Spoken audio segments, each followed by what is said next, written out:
लेकिन वो कहते कि मैं तुम्हें कुछ नहीं होने दूंगा। तपस्या करते दौरान डेपा सिद्धार्था से कहते कि तुम तपस्या पूरी करो और अपने शरीर को खत्म कर दो। लेकिन सिद्धार्था को अपने आप पर विश्वास होता है और वो तपस्या करते रहते हैं। तभी वहाँ पर दत्ता आता है जो सिद्धार्था से कहते हैं कि मैं आपको तपस्या करने दौरान नहीं मरने दूंगा, हमारे राज्य को आपकी जरूरत है। वो कहता है कि मिगेला भी तुम्हें देखने के लिए यहाँ तक आई है। वो बताता है कि उनकी झोपड़ी में कुछ लोगों ने आग लगा दी थी जिससे मिगेला पूरी तरह से झुलस चुकी है। सिद्धार्था मिगेला को देखकर बहुत ही उदास हो जाते हैं और वो मिगेला को बचाने की कोशिश करते हैं। सिद्धार्था मिगेला के शरीर से पूरा पीत चूसकर निकाल देते हैं और मिगेला को बचा लेते हैं।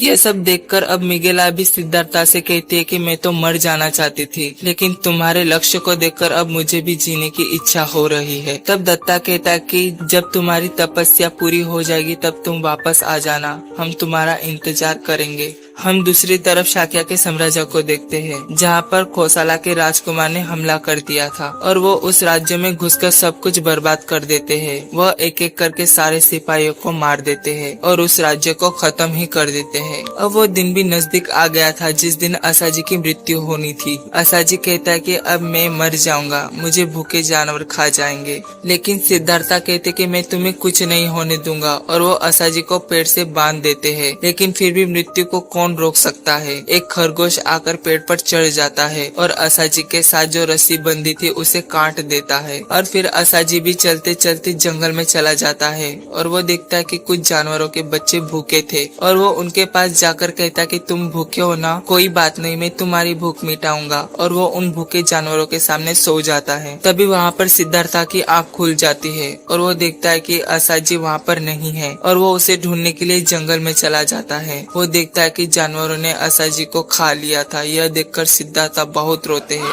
वह चिल्लाते हैं, वह पागलों की तरह हो जाते हैं और बहुत ही रोते हैं। असाजी को खोने के बाद सिद्धार्था भी बड़ी कठिन तपस्या करते हैं, कभी आग में जलना तो कभी कौवों की चोंच के घाव को सहना और फिर चट्टान पर तपस्या करते हुए सिद्धार्था पानी में गिर जाते हैं और उनकी आंख बंद हो जाती है। तभी उन्हें उनकी माँ दिखाई देती है जो कहती है कि तुम असाजी के लिए इतना दुखी मत हो क्योंकि असाजी का जन्म ही भेड़ियों का द्वारा खाने जाने के लिए हुआ था। वो कहती है कि तुम ये बात याद रखना, यहाँ हर किसी का जीवन एक दूसरे से जुड़ा है। असाजी की मृत्यु के बाद उन जानवरों का जीवन बच चुका है। कुदरत यही चाहते थे कि तुम उसे साथ रहकर जीवन का पाठ सीख सको। अब इतने सालों की तपस्या करने के बाद सिद्धार्था एक महान व्यक्ति बन जाते हैं और वह जीवन के अर्थ को भी समझ जाते हैं। वह डेपा को जिंदगी का मतलब समझाते हैं कि हमें ज्यादा तपस्या करने से भी कुछ हासिल नहीं होगा, हमें तो बस सही और गलत का फैसला करना आना चाहिए। और वो वहाँ से निकल जाते हैं।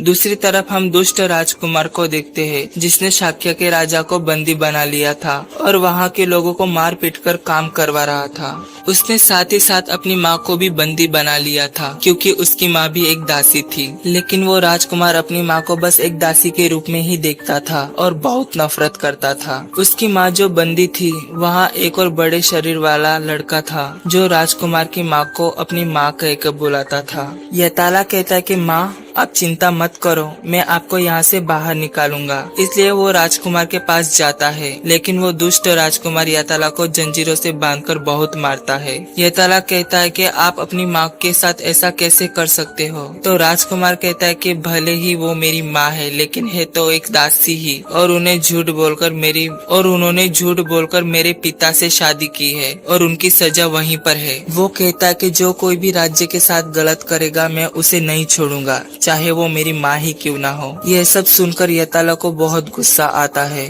और वो जंजीर तोड़कर वहाँ से भाग जाता है। तभी राजकुमार को शाक्य के राजकुमार सिद्धार्था का पता चल जाता है और वो उसके पास चला जाता है उससे लड़ने के लिए। वो सिद्धार्था से कहते कि आओ लड़े, मैं शाक्य के किसी भी इंसान को नहीं छोड़ूंगा, मैं अपने सत्ता को हासिल करके ही रहूंगा। तभी सिद्धार्था अपने शांत दिमाग लगाकर राजकुमार से कहते हैं, क्या कभी तुम्हें ये सब करके खुशी मिली है? यह सब करके तुम्हें ही दुख मिलता है। इस बात को राजकुमार बर्दाश्त नहीं कर पाता और अपनी तलवार से सिद्धार्था पर वार करने ही वाला होता है कि तभी आसमान से एक बिजली गिरती है जिससे उसकी तलवार गिर जाती है। उसके सिपाही भी सिद्धार्था का कुछ नहीं बिगाड़ पाते हैं। वो कहते कि तुमने जो कुछ भी किया उसका पछतावा तुम्हें जिंदगी भर रहेगा और तुम कभी खुश नहीं रह पाओगे, ऐसा सिद्धार्था कहते हैं। यह सब सुनकर वो राजकुमार खामोश हो जाता है और वापस अपने राज्य आकर सिद्धार्था को मारने की योजना बनाता है। तभी वहाँ पर एक सिपाही आकर कहता है कि जिन दासियों को उन्होंने बंदी बनाया था वहाँ पर एक बीमारी फैल चुकी है जिसके कारण सारी दासियां मर चुकी है। वो कहता है कि अगर हमने ये सब नहीं रोका तो ये बीमारी पूरे राज्य में फैल जाएगी। इसीलिए वो दुष्ट राजकुमार हुक्म देता है कि उन दासियों के कक्ष में आग लगा दो और वो वहाँ पर आग लगा देते हैं। ये देखकर यताला दौड़ते हुए अपनी माँ को बचाने चला जाता है और वो अपनी माँ को बचा लेता है। तभी जंगल में वो राजकुमार आता है और यताला से कहता है कि मैंने ही आग लगाई थी और कहता है कि फेंक दो उस औरत को,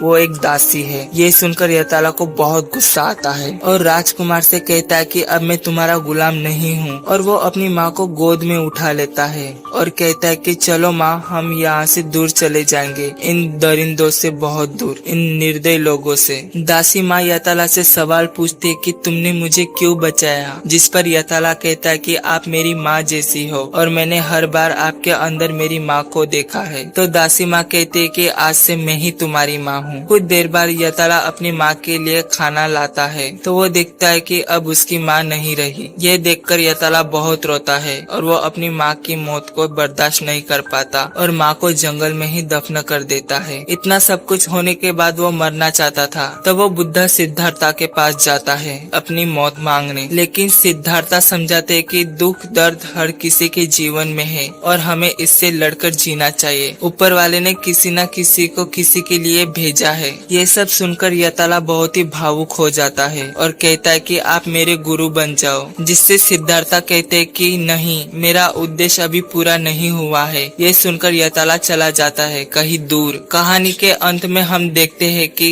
उस राजकुमार को भी अपनी माँ को खो देने का बहुत दुख होता है और वो जीवन के नियम को समझ जाता है कि जीवन की खुशी मिलजुल कर रहने में है और उसी से सच्ची खुशी मिलती है और वो शाक्या के राजा को आजाद कर देता है और बुद्धा सिद्धार्था भी चले जाते हैं लोगों को सच्चाई और अच्छाई की राह दिखाने। Thanks for watching.